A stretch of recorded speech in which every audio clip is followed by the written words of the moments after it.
శ్రీక్షేత్ర రత్న భండాగారం దిగువన రహస్య గది ఉందని, సొరంగ మార్గం ద్వారా వెళ్లగలిగే ఆ గదిలో విలువైన సంపద దాచారని కొందరు చరిత్రకారులు చెబుతున్నారు. 1902లో ఆంగ్లేయుల పాలనలో ఈ సొరంగ మార్గం అన్వేషణకు ప్రయత్నించి విఫలమైనట్లు గుర్తు చేస్తున్నారు.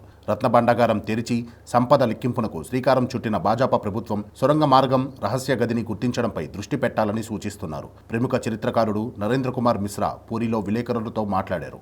పూరి రాజు కపిలేంద్రదేవ్ తూర్పు దక్షిణ రాష్ట్రాలను జయించిన సమయంలో ఎనలేని సంపద తెచ్చి పురుషోత్తమునికి సమర్పించినట్లు చరిత్రలో ఉంది. తర్వాత పురుషోత్తం దేవ్ హయాంలోనూ స్వామివారికి సంపద సమకూరింది. అప్పట్లో శ్రీక్షేత్ర భండాగారం దిగువన సొరంగ మార్గం తవ్వి ఆభరణాలు భద్రపరచడానికి రహస్య గది నిర్మించారు. ఇందులో 34 కిరీటాలు, రత్నాలు పొదిగిన స్వర్ణ సింహాసనాలు, మహాలక్ష్మికి సంబంధించిన వడ్డానాలు, కొలువు దేవతల పసిడి విగ్రహాలు ఉన్నాయి. ఈ సంపద వెలకట్టలేనిది. పట్టాభిషేకంలో భాగంగా గర్భగుడి నుంచి పతిత పావన గోపురం వరకు దేవతా విగ్రహాలు కొలువుదీరిన ఆధారాలున్నాయని వివరించారు.